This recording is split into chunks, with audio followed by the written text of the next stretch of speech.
একটি বিশেষ ঘোষণা। আমার সমস্ত বাস দেওয়া পাড়া প্রতিবেশী, স্বার্থপর আত্মীয় স্বজন, হারামি বন্ধু বান্ধব এবং সিআইডি কাকু ও সিসিটিভি কাকিমাদের বিশেষভাবে জানানো যাইতেছে যে যারা যারা আমার বাড়ির লোকের থেকে বেশি আমার বিয়ে নিয়ে ভাবছেন, আমি বিয়ে করছি না বলে টেনশনে আপনাদের রাতে ঘুম আসছে না এবং আমাকে উঠতে বসতে হাঁকতে মুততে যেখানেই দেখছেন সেখানেই শুধু বলেন যে বিয়ে করবি কবে, বউ ভাত খাওয়াবি কবে, বয়স তো অনেক হলো, এবার বিয়ে কর, বুড়া হয়ে যাচ্ছিস, বুড়া হলে বুড়ি বউ পাবি ইত্যাদি বলে থাকেন। অথচ আপনার বাড়ির ছেলে মেয়েদের বিয়ের বয়স পার হয়ে যাচ্ছে, চুলদাড়ি পেকে যাচ্ছে, তবুও তাদের বিয়ে দেওয়ার নাম নেই। তাদের বিয়ে নিয়ে আপনাদের কোনো মাথা ব্যথা নেই।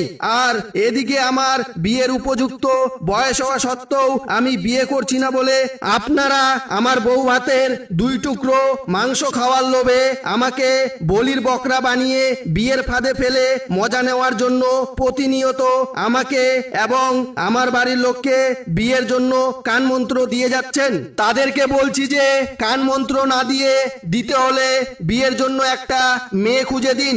আমি বিয়ে করার জন্য রেডি।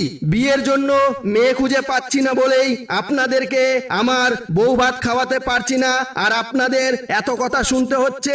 এই ধরাধরি আর ছাড়াছাড়ির যুগে বিয়ের জন্য একটা মেয়ে খুঁজে পাওয়া যে কত কষ্টকর সেটা আপনারা বুঝবেন না।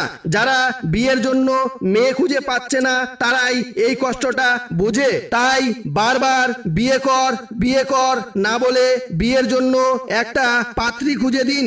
আমি কথা দিচ্ছি আপনারা পাত্রী খুঁজে দিলে আমার বউ ভাতে আপনাদেরকে আমি 2 টুকরো মাংস বেশি খাওয়াবো।